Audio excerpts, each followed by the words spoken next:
नमस्कार दोस्तों, मैं हूं आपका मनोचिकित्सक दोस्त डॉक्टर सिद्धार्थ असवाल, मस्तिष्क मनोरोग नशा मुक्ति एवं यौन रोग विशेषज्ञ। दोस्तों, पहले वाले वीडियो में हमने डिस्कस किया था कि गुस्सा आखिर आता क्यों है, लेकिन इंपॉर्टेंट बात दोस्तों ये है कि गुस्से को कंट्रोल कैसे करें। हमारी लाइफ में, हमारी रूटीन लाइफ में बहुत सारे लोग ऐसे हैं जिनको हमेशा गुस्सा आता ही रहता है। कुछ लोग शॉर्ट टेम्पर होते हैं, कुछ लोग हाई टेम्पर होते हैं, जिनको हर बात बात पे कुछ भी अनफेवरेबल कंडीशन होती है तो गुस्सा आता है। लेकिन दोस्तों, गुस्सा हमेशा उस गुस्से के अंदर कुछ ना कुछ ऐसी नेगेटिव चीजें होती हैं, कुछ ऐसी डिस्ट्रक्टिव चीजें होती हैं जिनका उन्हें खामियाजा बहुत लंबे समय तक भुगतना पड़ता है। दोस्तों, गुस्से में हमारा जो विवेक है, हमारी बुद्धि है, वो काम नहीं करती है और हम ऐसी चीजें कर बैठते हैं, हम ऐसी किसी को शब्दों का प्रहार कर चुके होते हैं, या हम किसी के साथ तोड़ फोड़ या मारपीट कर चुके होते हैं जहां हमें नहीं करना होता। जब हमारा गुस्सा ठंडा होता है तो हमें पश्चाताप भी होता है कि हमने ये क्या कर दिया। तो आज इस वीडियो के माध्यम से मैं आपको गुस्से को कंट्रोल करने के 5 इंपॉर्टेंट पॉइंट है वो डिस्कस करूंगा। और बहुत आसान है, सब लोगों को वो 5 इंपॉर्टेंट पॉइंट पता भी होता है, लेकिन जनरली हम फॉलो नहीं करते, हमारी रूटीन लाइफ में प्रैक्टिस नहीं कर पाते हैं, जिसकी वजह से हम गुस्से को कंट्रोल नहीं कर पाते हैं।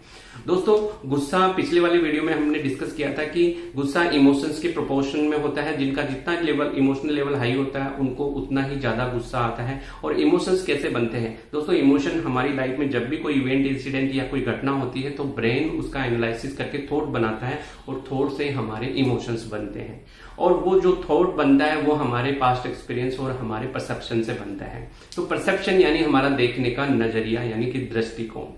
जब भी हमारा जो नेगेटिव दृष्टिकोण होता है तो हमारे जो थॉट बनते हैं वो भी नेगेटिव बनते हैं और हमारे इमोशंस उससे बनते हैं वो भी नेगेटिव होते हैं। तो दोस्तों, सबसे इंपॉर्टेंट चीज ये है कि गुस्सा आने का मुख्य कारण है कि हमारे जो साथ में जो सिचुएशन बनी है, कोई घटना हुई है, कोई इंसिडेंस हुई है या कुछ रिजल्ट आया, वो हमारे अकॉर्डिंग नहीं आया, हम उसे एक्सेप्ट नहीं कर पाते हैं और उस वजह से हमारे ब्रेन के अंदर एड्रेनलिन नाम का एक हार्मोन स्रावित होता है, जिसकी वजह से हमारी हार्ट रेट बढ़ जाती है, हमें घबराहट होती है, बेचैनी होती है, सर फटने लग जाता है और गुस्सा आता है हमें, और मसल्स टाइट हो जाती है।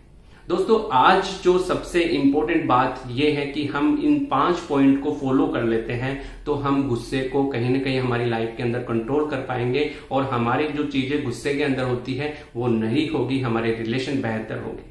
तो आइए हम 1 बाय 1 करके वो पॉइंट उनके बारे में डिस्कस करते हैं।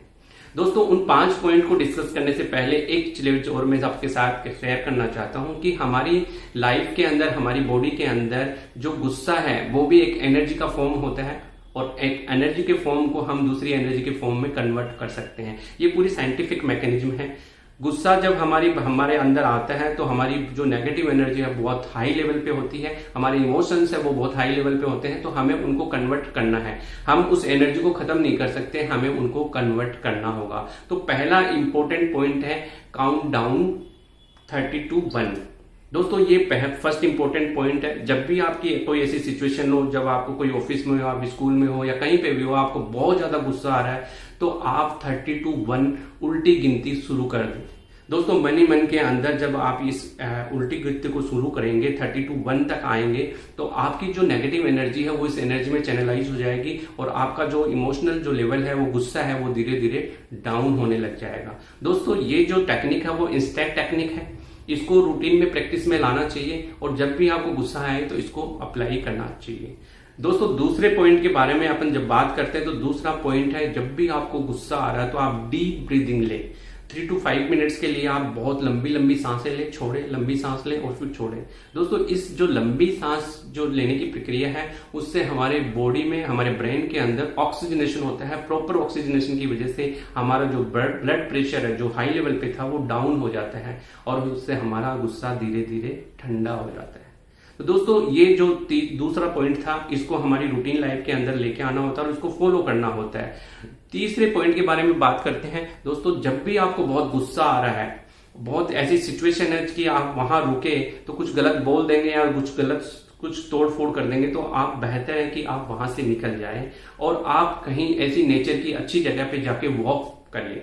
दोस्तों, नेचर के अंदर उसकी प्रकृति को देखते हुए अच्छे इन्वायरमेंट के अंदर आप जब वॉक करते हो और वॉक के साथ आप म्यूजिक सुनने लग जाते हो तो आपको कहीं ना कहीं इस गुस्से से निजात मिलेगी, आपकी बॉडी रिलैक्स होगी और जो आपकी बॉडी के अंदर, आपके ब्रेन के अंदर ऑक्सीडेटिव स्ट्रेस है वो कहीं ना कम होगी और स्ट्रेस कम होने के बाद कारण आपकी बॉडी के अंदर जो खुशी के रसायन है वो प्रॉपर डेवलप होंगे, प्रोडक्शन होगा, जिसके कारण आपका गुस्सा कम होगा। दोस्तों अगर चौथे पॉइंट के बारे में बात करते हैं तो हमेशा अपनी लाइफ के लिए, अपने आसपास के लोगों के लिए ग्रेटिट्यूड करिए। ग्रेटिट्यूड यानी हम भगवान को थैंक्स कह सकते हैं, हम लोगों को थैंक्स कह सकते हैं, हमारे पास जो चीजें हैं उनको थैंक्स कहने की दोस्तों अगर फिफ्थ पॉइंट के बारे में बात करें कि गुस्से को कैसे कंट्रोल कर सकते हैं, तो जो लोग लंबे समय से तनाव में चल रहे हैं, जो लोग लंबे समय से गुस्से में रहते हैं, उनकी लाइफ में अक्सर गुस्सा रहता है, तो उनको एक अच्छी और प्रॉपर डीप स्लीप लेनी चाहिए।